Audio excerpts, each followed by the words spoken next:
say it's VJ, the brother from the ancient mother, another Headspace album review.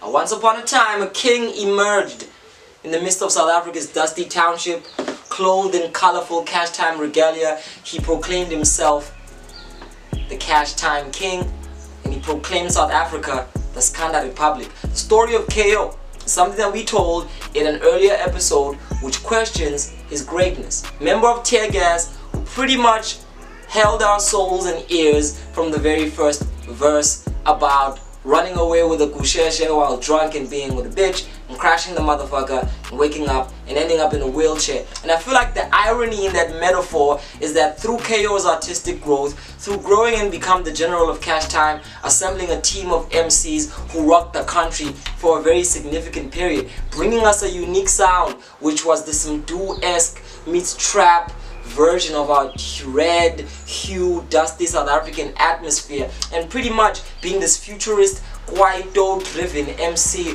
who's introducing something new, something termed Skanda, something in the literal sense of the word, was here to slap us back into understanding where we come from and understand the bearings of what it means to be an indigenous MC in the African context. Skanda Republic will be a classic because it did all of that in ways that could never be repeated. KO had flows and cadences which were uniquely his own. He had a way of rapping that was just lovable and at the very same time held so much commercial appeal. He could have bars for days for those who fit into the cipher, and yet he could write some of the most catchiest hooks for those who just want a good song that is going to be able to filter into the imagination of their own escapism.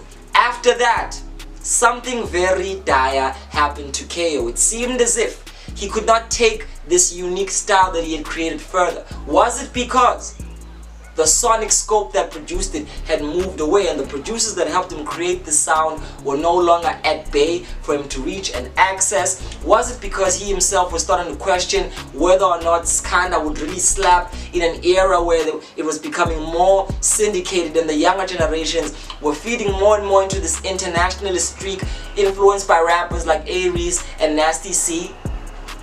Did this new generation of MCs who pledge allegiance only to the United States ruin it for artists who want to remind us of our own Mzansi flavor?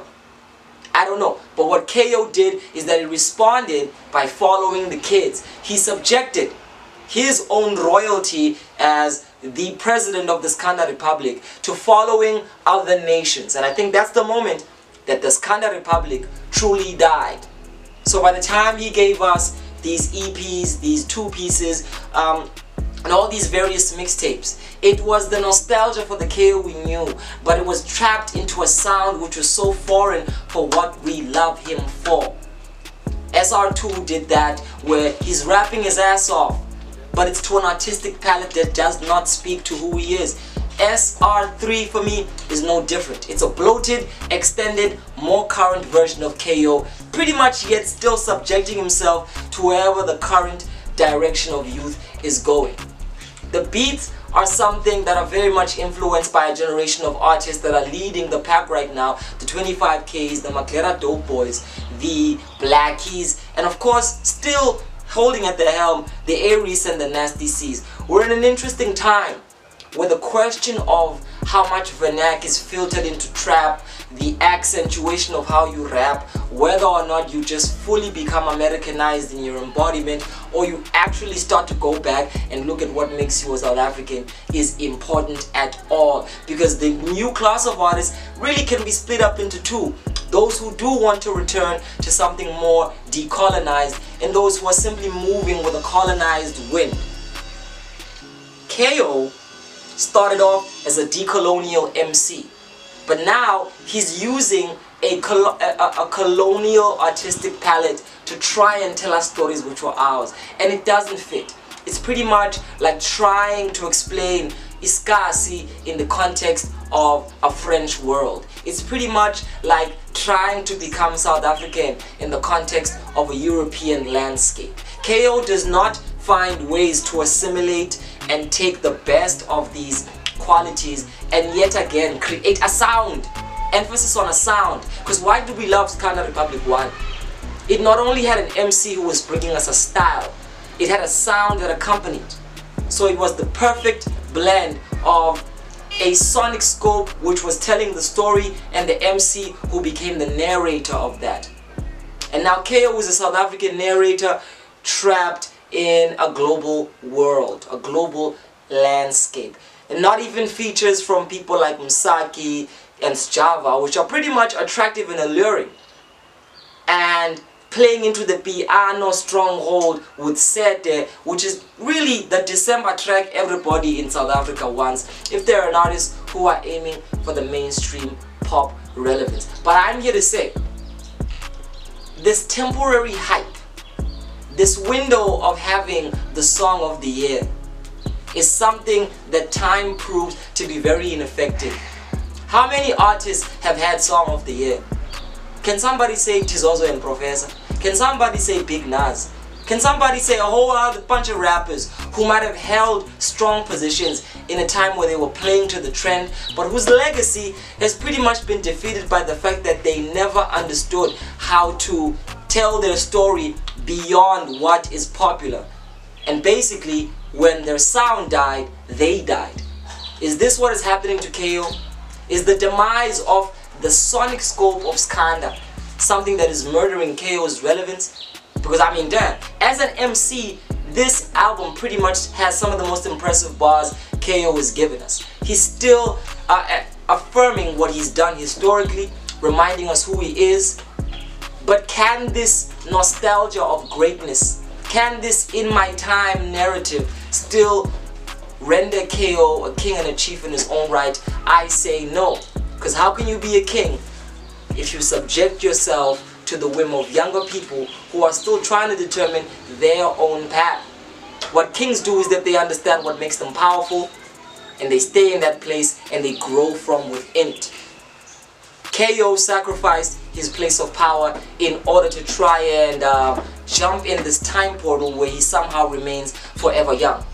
And I guess this is trying to feed into the model of rappers like Jay-Z. But the difference between a Jay-Z and a KO is that Hov understands how to keep the integral parts of what make him Jay-Z, even in rapping on a track like God did, or rapping alongside a Meek Mill or any other new rapper.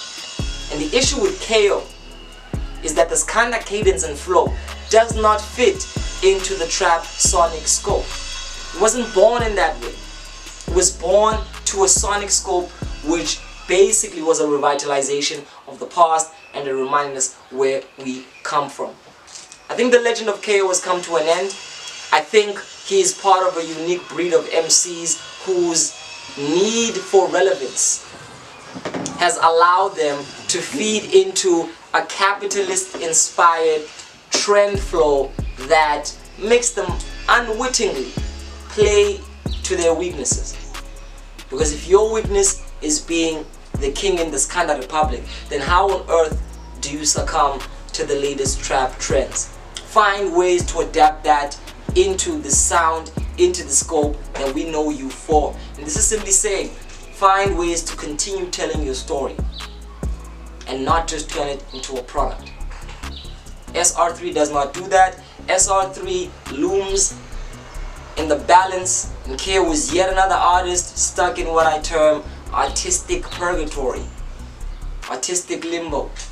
What KO does after this is going to determine whether or not he filters into the depths of something we can easily forget and go, hey, remember that one rapper who gave us that really good album?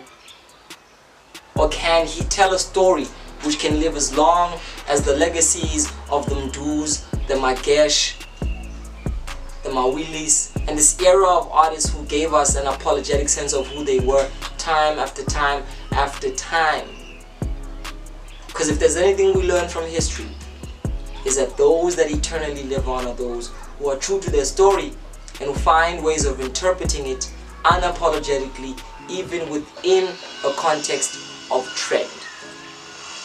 KO has played directly fully into trend, and it seems as if he's divorced himself from Skanda. So I don't know how this can be an SR3. Should title the album something different, because it seems as if Skanda is dead, and if Skanda is dead, what happens to the originator?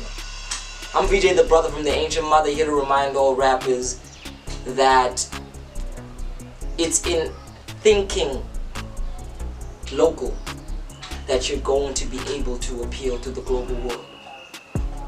You know how they say, act global, but think local. So it's in understanding our context that we're going to be able to emanate and become something that resonates beyond ages and eras and periods. Because if there's anything that we can learn from the wave of Afro beats, even before then, if we can learn from the tradition of artists who were able to transcend the country and represent it, the Ladysmith Black Mambazos, if we can learn from all the legends of Africa who were able to tap into the Western world, from the Miriam Makebas, from the Letambuli and the Kaifa Semenyas, from the Brahuma Sekelas, even in exile, they told their story. They resonated their beats. So who are we? In this country, enjoying the supposed freedom of post-apartheid, and yet we're playing to a story determined by the West. This is what kills great artists like KO. So if he's watching this review, as a fan, I want to say there's potential for you to become one of the greatest rappers who has ever lived in our country, who has taught us to believe in ourselves. But it seems as if lately you don't pretty much believe in yourself, and you're playing to a greater agenda which is not really being determined by the authenticity and the currency of your own indigenous power. Please subscribe to the Headspace and tell me what you feel. Engage with me, talk to me on the comment section. These reviews are something that we do to engage with the culture. Peace out. And the rate?